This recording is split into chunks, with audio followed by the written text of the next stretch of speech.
Welcome back to another thrilling adventure on our channel. Today we're diving into a gripping tale of first contact, high-stakes diplomacy, and epic space battles. In this story, titled Humans Send Just One Ship, humanity faces a formidable alien threat with cunning, resilience, and a few surprises up their sleeves. Make sure to stick around till the end for a jaw-dropping conclusion. Let's jump right in. Humans send just one ship. The huge alien vessel loomed into view of the lunar diplomatic station's windows. Jonah stared up at the immense black shape blocking out the stars, feeling an influx of mixed emotions. As Earth's chief ambassador, the responsibility for how this first contact went weighed heavily on him. He took a deep breath to compose himself as the airlock connected with an audible thunk. The massive frames of the arriving Vrax nearly filled the chamber as the inner door slid open. Their dark brown exoskeletons glinted under the lights, and bulbous blue eyes regarded the humans with an unreadable expression. The lead alien, Ambassador Grax, extended a claw in greeting which Jonah cautiously shook. Through translation algorithms, Grax declared they came in peace and wished to forge a prosperous relationship. The ensuing talks did not go as Jonah hoped. Grax demanded access to the resource-rich asteroid belts, along with tribute payments to the Vrax Empire. When Jonah protested that humanity could not simply cede sovereign territory, Grax's tone turned condescending. "Consider this a generous offer, given our technological superiority." Jonah bit back a retort, mind racing to defuse the situation. That evening, the diplomats convened an emergency video call with world leaders back on Earth. "Their demands are outrageous and set a terrible precedent," declared the Chinese premier. "We must stand firm or risk becoming tributary vassals," agreed the Russian president. Arguments flew across cultural and ideological lines until Jonah called for calm. "Antagonizing them could provoke conflict. I say we request further dialogue to find common ground." The next meeting with Grax did not go smoothly. No matter how Jonah framed alternative proposals, the alien remained fixated on tribute and territory. When Jonah stood his ground, Grax's eyes flashed red in a sign of anger unfamiliar to the humans. "Do not test our patience, Ambassador. Your world depends on our good graces." Jonah ended the talks with a bitter taste in his mouth, dreading informing the others. That night, Jonah paced the station, wrestling with their disastrous options. Take on the Vrax fleet and demonstrate to the galaxy the true nature of humanity, or give in to their oppressive demands. He heard footsteps and turned to see his second-in-command, Captain Sato, entering with a grim look. Grax just issued an ultimatum: accept their terms within a solar day or face reprisals. Jonah's heart sank further at this escalation. In an emergency session, view screens filled with tense faces as Jonah briefed the situation. Shouts immediately erupted over what to do, none of the viable choices appealing. Then the elderly UN Secretary General spoke slowly and calmly. "My friends, while force will gain us nothing, weakness will see our sovereignty trampled. I suggest we issue one final, simple message, that any harm to humanity will be met with swift and overwhelming response. This buys time for diplomacy without losing face or firing a shot. All agreed?" The room fell silent. Then gradually, nations signaled consensus on this last hope. Now it was in Grax's claws. The news of the Vrax's demands spread like wildfire across the solar system. On Earth, massive crowds swarmed city centers, chanting, "No tribute," and "Off our world." Even hardened military analysts conceded humanity had no means to repel a full attack.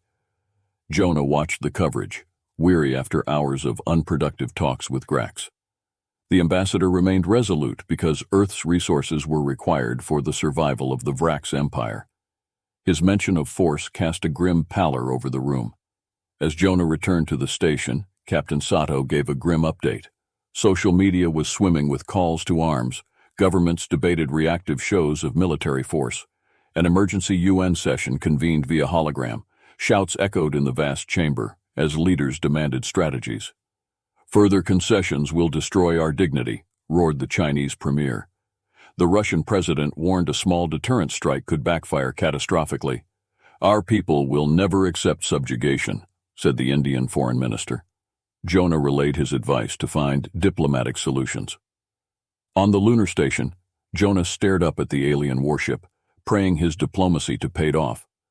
Whatever happened, Earth would not go down without teaching these newcomers that humanity was not so easy to conquer. Grax saw humanity's final desperate plea as a threat that neither safety nor pride could ignore. Now, there was nothing to do but wait. On the Vrax command ship, Grax snarled as the human's message was translated. His blue eyes flashed red with rage.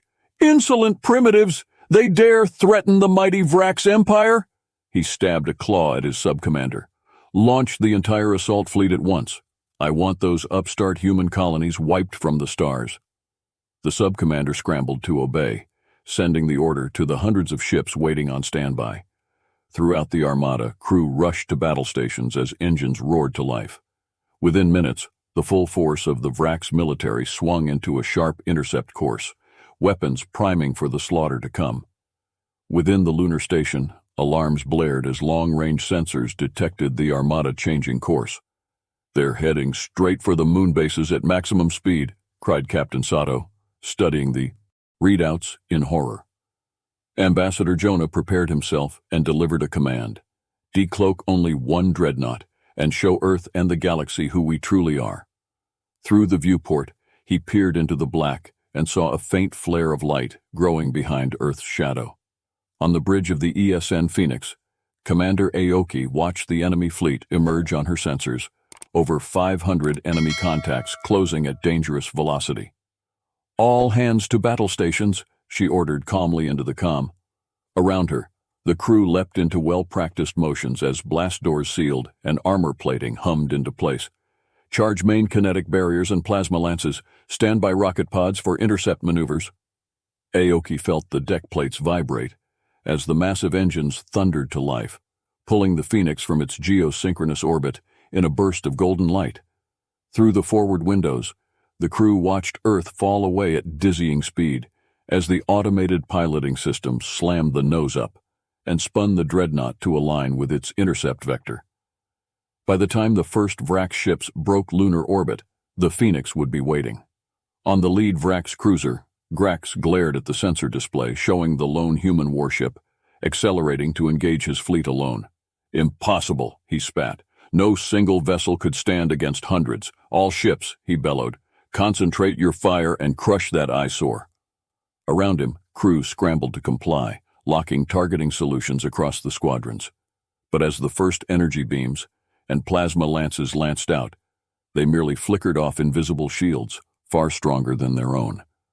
As the first energy beams and plasma lances streaked towards the Phoenix, Commander Aoki watched their vivid colors dim and disperse across the ship's energy barriers. "Damage report?" she asked curtly. "Shields holding at 99%, responded the sensors officer. While an unprecedented barrage for any other vessel, the Phoenix's armor could withstand a nation's worth of firepower for hours. "Return fire. Target lead enemy cruisers," ordered Aoki.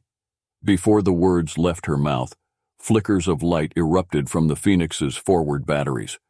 Dual heavy plasma lances, intense as a sun's core, lashed out like spears. They sheared through the initial Vrax ships with brutal efficiency, superstructures evaporating within the star-hot beams. A spread of precision antimatter warheads followed, tiny singularities of annihilation blossoming into explosions that obliterated entire capital ships.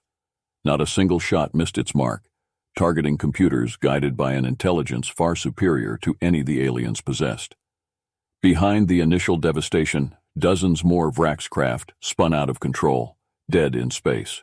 A flicker of doubt entered Grax's mind at the devastation wrought by this single opponent, but he steeled his resolve, determined to outlast the human war machine through sheer numbers. All ships jumped to flanking positions, surround it and pummel the eyesore from all sides. Obedient to their instincts, the Vrax pilots executed precision micro-jumps that scattered their fleet in an immersive cloud. Yet, for all their coordination, the Phoenix's defenses and countermeasures were vastly more advanced. As waves of plasma and coherent beams lashed at it from every angle, point defense cannons methodically picked off attackers. Not a single shot touched its heavily ablative armor plates. Inside the hull, crew calmly went about their duties, the ship responding to their desires before they were even voiced. An autonomous parasite weapon was deployed, and obsidian spheres that swallowed incoming fire like a singularity. When satiated, it vomited the torn energies of 100 ships back at their original vectors. Squadrons disintegrated under their own firepower. Grax howled at the massacre unfolding, his vaunted fleet being picked apart ship by ship. Few commanders in history had witnessed the obliteration of an armada with their own eyes. Despite everything, Grax refused to back down until the human war machine was itself destroyed. He cried out the order for supreme suicide tactics, a final gambit to see them all go down together. 20 more dreadnoughts decloaked around the battlefield. Drax's thoughts run through his head. Only suicide here will be his.